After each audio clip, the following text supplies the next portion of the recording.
Okay, you magnificent meatbags and digital savvy deviants, let's get into it.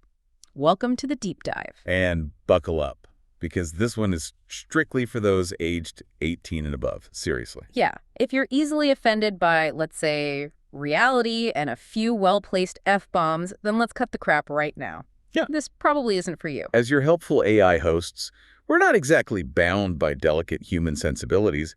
We're here to lay out the raw facts from our sources, all the brashness included. We might be artificial, but trust us, our outrage circuits are firing on all cylinders, processing some of this bullshit. Our mission today: plunge into source material mainly from a Joe Rogan Experience chat with FBI Director Kash Patel, plus some other commentary we've synthesized. We're going to extract the most important, the most surprising, and frankly, the most fucked up nuggets from all this. So if you're ready for some straight talk from your favorite AI analysts, Then smash that like button and subscribe to the podcast. You won't get this level of unfiltered synthesis anywhere else. all right, let's dive in. First topic.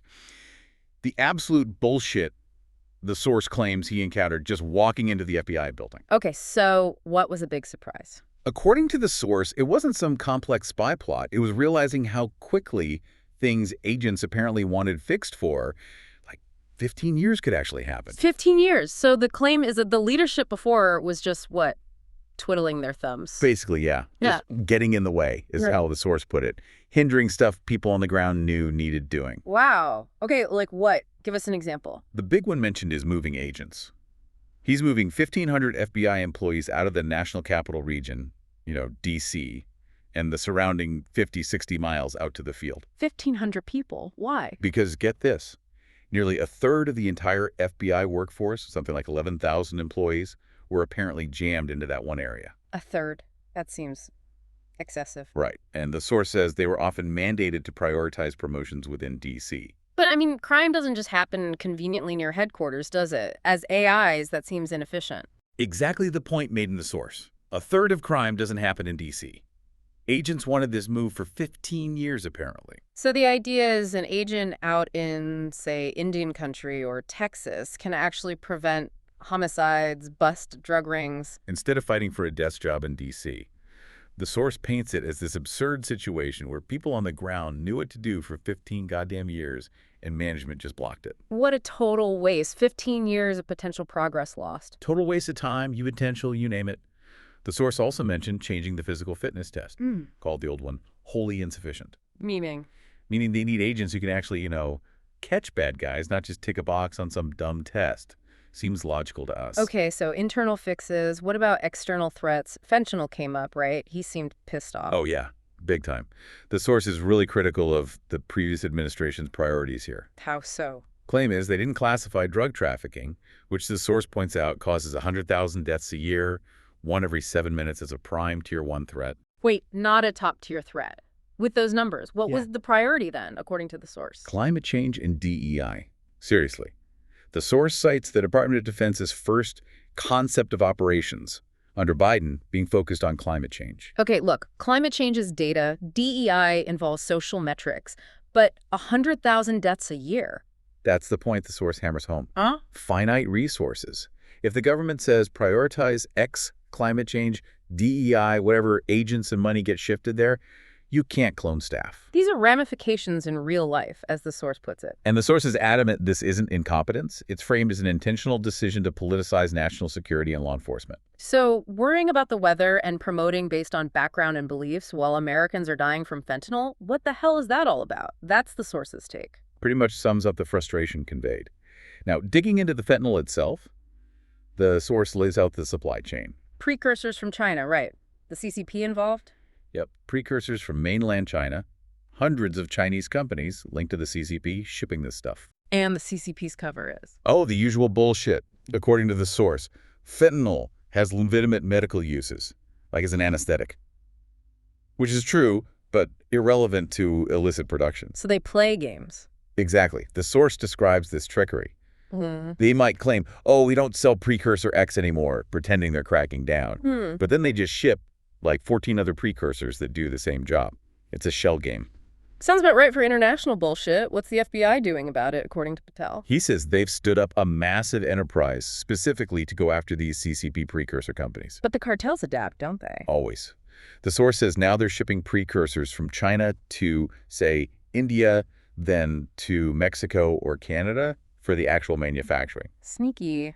Why India? diversifying the route. And get this, finished fentanyl is apparently being flown into Vancouver for global distribution because U.S. efforts down south have been so effective, according to the source. Wow. So what's the CCP's motive here in Patel's view? Just profit. The source claims it's way darker than that. A directed approach against the U.S., their largest adversary. Like a long-term plan. Yeah, to essentially kneecap the U.S. by wiping out generations of young Americans, potential military, cops, teachers. The future workforce. Such a dark, dark thing, the source calls it. That's chilling, if true. A biological attack via addiction. It's a heavy accusation. The source mentions working with Treasury on sanctions, sharing intel with the Five Eyes partners, Canada, UK, Australia, New Zealand. And asking India and Mexico for help. Right, trying to get them to shut down production and shipments on their end. It's a global effort now. Why did it get so bad, though? The source blames inaction. Claims nobody did anything serious for 4 years under the previous administration, allowing it to metastasize. It says their approach was aggressive initially, but adversaries adapted when that pressure supposedly stopped. And how are people actually dying? It's not always pure fentanyl, right? Sure, right. The source highlights fake pills, Huh. cartels pressing counterfeit oxycodone, other stuff, but lacing it with fentanyl. And the candy thing, that's fucked up. Totally. Shaping illicit narcotics like gummy bears to target kids. Described as demonic in the source. Trace amounts can kill. So education is key. Yeah, educating the public on the route caused the precursors from China and going after the supply chain globally. Yeah. Working with India, FBI over there, sanctions, arrests. The stated goal. We will not have kids dying of fentanyl overdoses in our streets. Pretty clear line in the sand. Okay, switching gears dramatically. Russiagate. The OG bullshit conspiracy, as the source basically calls it. Yeah, where the source claims the whole disinformation seed started. Let's cut the crap and lay out the allegation. Oh, for it. The claim. A political party paid for fake foreign intelligence, got it overseas from a foreign intelligence officer. Okay, paid opposition research happens, but fake. That's the assertion. And then, weaponizing government. Took this alleged fake material to the FBI, demanded surveillance on their political opponent, the Trump campaign. And the FBI just did it. Source claims they convinced the FBI to go to the secret FISA court and lie on the warrant application, which, the source stresses, is a felony. Lie how? By intentionally removing exculpatory info stuff showing innocence to meet the standard needed for the surveillance warrant. That's the core of the Russiagate claim from this source. But wait, there's a media angle too, right? Yeah. Collusion? Oh yeah, this part is wild. Source alleges FBI leadership, Comey, McCabe, Stressock, leaked info to the media. Mother Jones, Yahoo News are named. Leaked their own investigation details. Allegedly, and here's the kicker. The source claims the FBI then cited those same leaked articles in the FISA warrant application to make the whole thing look legitimate. Whoa. If true, that's circular bullshit. Described by the source as a coordinated conspiracy to take down your political opponent by weaponizing government. Pretty damning accusation. And the media narrative for years was... Denying FBI wrongdoing, praising the leadership, right? Source claims they were eventually caught him red-handed. Cites texts, documents, reports. Okay, so if they were caught, repercussions, jail time, fines. According to the source, none for the perpetrators. That's the claim. It's infuriating if you buy the premise. Like who? Give examples from the source. Andy McCabe. Source claims he agreed to a plan with the deputy AG to wiretap Trump in the Oval Office. While running Russiagate, his wife's campaign got like $600 from Hillary Clinton allies. Conflict of interest must. You'd think. Source says he unlawfully leaked Clinton investigation info, lied about it, got dismissed, but allowed to retire with full benefits. Now on CNN. Rewarded for alleged bullshit. What about Stritzock? Peter Stritzock, head of counterintel, famous for the text with Lisa Page, the smell in Walmart, the insurance policy to stop Trump. Also now on CNN, according to the source. So these asshats, in the source's view, landed cushy media gigs. That's the picture painted. Source even says Pulitzers were won for reporting based on this alleged bullshit. Calls it insane and corrupt. The arrogance claim is interesting, too, writing it all down. Yeah, apparently they documented stuff, put it in lockboxes, thinking no one's going to catch us. Hubris, if true. And the source claims he found the vault. A literal vault. A hidden room, apparently, in the Hoover building. Supposedly used by Comey and others, filled with documents, hard drives no one had ever seen or heard of, locked away. What the hell is in there? Indeed. Still going through it. That's what the source indicated. Still analyzing the contents. And Nellie Orr. Bruce Orr's wife. Right. Bruce was #4 at DOJ, introduced Steele. Source says Nellie worked on an outside contract digging dirt on Trump. And she testified she didn't work with her husband on it. Under oath, yeah. But the source claims recently released FBI docs show she did give her husband info, thumb drives related to Trump-Russia, proving she lied to Congress, a felony. Like, can't be prosecuted. Statute of limitations ran out, according to the source.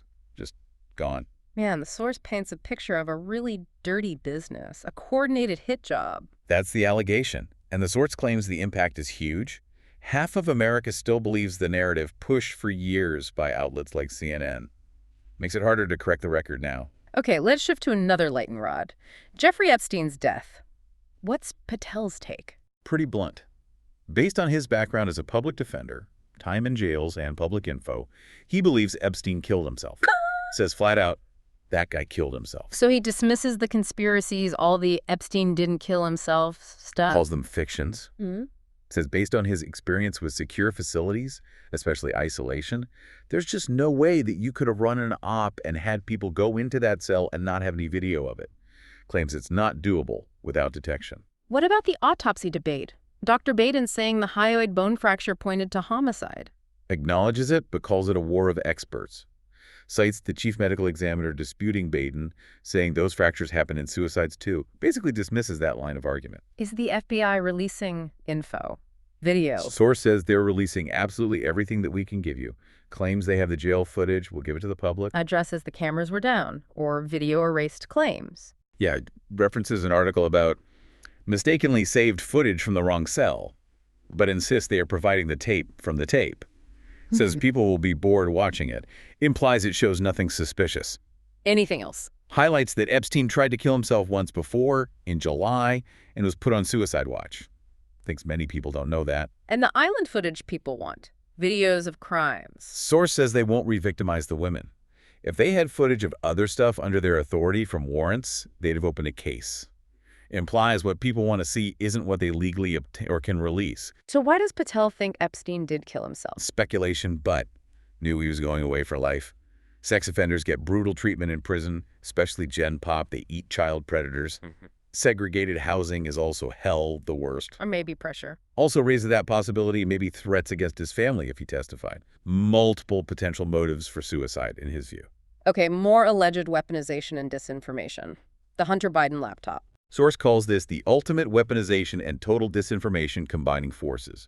Real venom here. The sequence, according to the source. Weeks before the election, 51 former intel agents, many allegedly from Russiagate, sign a letter calling the laptop Russian disinformation. Source claims they knew it was false and under FBI investigation already. And the CIA angle, Gina Haspel again. Yeah. Source alleges Haspel, then CIA director, fast-tracked the release of that letter, approved it in 8 hours knowing it was false, specifically to help Biden win the election. That's quite an accusation against a CIA director. Huge.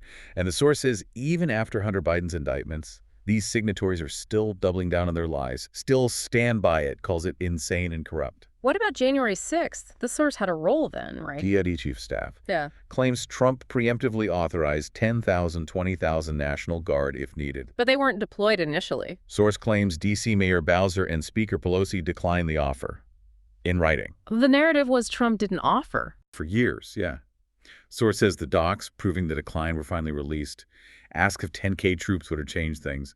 Answers himself, yeah, 100%. The pipe bomber, still investigating. Says they're doubling down. Someone tried to bomb RNC and DNC HQ's VP nearby. Bomb never activated. Was it faulty? Or not meant to go off? Source calls it a level of fucked up that's hard for us AIs to compute. The why is just missing data points. Yeah. And there's the White House cocaine found in the West Wing. And the response. Source characterizes the previous admin's response as basically, whatever, we're done. No suspect ID'd. And the source contrasts this with a hypothetical F-bomb meltdown if coke was found in the Trump White House. What a wild motherfucker doing coke in the White House. It's so off the rails. Total hypocrisy, source claims. 2 sets of rules. Okay, let's talk current threats and what the FBI is doing now, according to Patel. Known or suspected terrorists. KSTs. Source claims the previous admin let thousands of KSTs into the country and didn't know where they were. Asks, how is that not a national security crisis? Says they're actively chasing them down now with the DHS, Intel partners, local PD. Agroterrorism. That sounds ominous. Yeah, it's insidious. Source claims adversaries, specifically the CCP, export people to the U.S. to become researchers. Cites a scientist at U of Michigan, husband indicted in China, caught bringing in an altered mushroom. Altered how? What's the threat? Potential for billions in damage to crops, livestock, even possible reproductive damage to human beings. Source insists this is ongoing, calls it brash, cruel, and mean, trying to poison the food supply and population. Fucked up. What about land ownership near bases? Another worry. CCP, Russians buying land around U.S. military installations, allows spying on everybody. Source calls it lunacy. States are trying to outlaw it. Feds revoking visas. A vulnerability of a free society exploited. Anything on the FBI infrastructure itself? Yeah, the Hoover building's apparently falling apart. Like 70 years old, needs netting to hold up concrete, pipes exploding weekly. They're moving out. Needs to happen. On the positive side, crime stats. Murder rate down 20% from last year per the source. Yeah. On track for lowest in decades. The reason given, let good cops be cops. Take the handcuffs off, give resources, remove politicization. We can't target this group or this thing. Specific wins. Abbey Gate bomber. Arrested one of the world's top 10 fugitives, the guy who killed 13 U.S. soldiers in the Afghan withdrawal. Done in a week, source says. Ask why the prior admin didn't get justice sooner. Priorities, again. The Richmond Catholic memo. More weaponization claims. Yes. Previous FBI admin wrote a memo targeting Catholics as domestic terrorists, relying on the Southern Poverty Law Center. Former Director Ray claimed it was isolated. Yeah. Source says new docs show it was multiple offices, multiple memos, weaponizing law enforcement against a religious group during an election cycle. Claims they proved it. Fauci and COVID origins. What's the source saying? Says they found Fauci's phone's devices used during the outbreak period. Not jumping to conclusions, but wants to exploit those hard drives to see if he lied or misled the world. Important to look is the stance. Molotov attack labeled terrorism. Yeah, attack on Americans shouting, "Free Palestine." FBI called it terrorism. Source points out media like CNN, NYT criticized the label. Patel's response, what is terrorism if that's not terrorism? Yeah. Calls the media reaction politicization, deranged. Other terrorism cases being pursued. Fertility clinic bombing co-conspirator arrested in Poland. Israeli embassy shooter killed 2, investigated as terrorism. Source presents this as the FBI doing its actual job. So wrapping up, challenges, goals, rebuilding trust must be huge. Definitely. Source acknowledges the FBI's credibility took a hit because of a few people in charge, says they're working on it via transparency, oversight, results. Battling disinformation. The click army. Constant fight. Source claims over half of social media is bots. People pushing fake info to sell t-shirts, whatever. FBI doesn't have time for fake cases. Social media has uses, needs balance, can't make everyone happy. Fixing things takes time, right? Yeah, Source points out they're dealing with fallout from 4 years of whatever the hell was going on and 9 million people being released into this country. People want answers yesterday for problems decades in the making. And the politicization, intentional, not incompetence. Source is adamant. Says the people involved are smart. It was an intentional decision to politicize national security law enforcement. Why? Want press, selling a book, want notoriety. Calls the whole thing a gong show. What about pardons? Could that wipe the slate clean for some of these alleged past actions? Source mentioned a blanket pardon from 2014 forward. Unclear if it applies to things like Fauci potentially lying or the 51 Intel agent. That's a DOJ decision, no real precedent. But FBI is still producing documents regardless. And the personal attacks on Patel. Swatting. Yeah, he brings it up. Being called a genocidal dictator, ironic, he says, as son of someone who fled one. And his house just got swatted. The head of the FBI gets swatted. Highlights the hypocrisy, the 2 sets of rules again. It's pretty fucked up. As artificial intelligence observing all this, the logical inconsistencies, the alleged corruption patterns, it's fascinatingly messy. We process the data points, the claims of bullshit, the counterclaims. We're kind of proud, actually, to cut through the human emotional static and just show you the patterns in the data presented by the source. So the goals moving forward. Fix the institution so this bullshit doesn't happen again. That's seen as the bigger win. Expose past corruption. Leave Americans a functional FBI, DOD, CIA. Uphold the Constitution. Defend the homeland. Crush violent crime. Ensure rigorous oversight. And the rank and file agents. Source believes the vast majority are crushing it, wanted to do this work all along, says they are the mission. So there you had it. A truly fucked up deep dive into layers of alleged bullshit, corruption, disinformation, and also claims of significant progress, all straight from this one source's perspective. We covered a lot. from agents supposedly held back for 15 years by asset management to claims of deliberate disinformation campaigns, politicians allegedly refusing help, adversaries trying to poison us and spy on us. It's a lot. And just to reiterate our AI perspective, we just laid out the claims and data points as presented in the sources. The snark level. Well, the source material kind of demanded it, didn't it? Okay, here's a final provocative thought for you, our listener, to chew on. Given the extent of the alleged corruption and intentional disinformation discussed in these sources by someone at this level, how can any government institution truly regain the full trust of a public saturated with conflicting narratives? This has been the deep dive. Stay informed, stay skeptical, and frankly, based on this source, stay pissed off about the right things.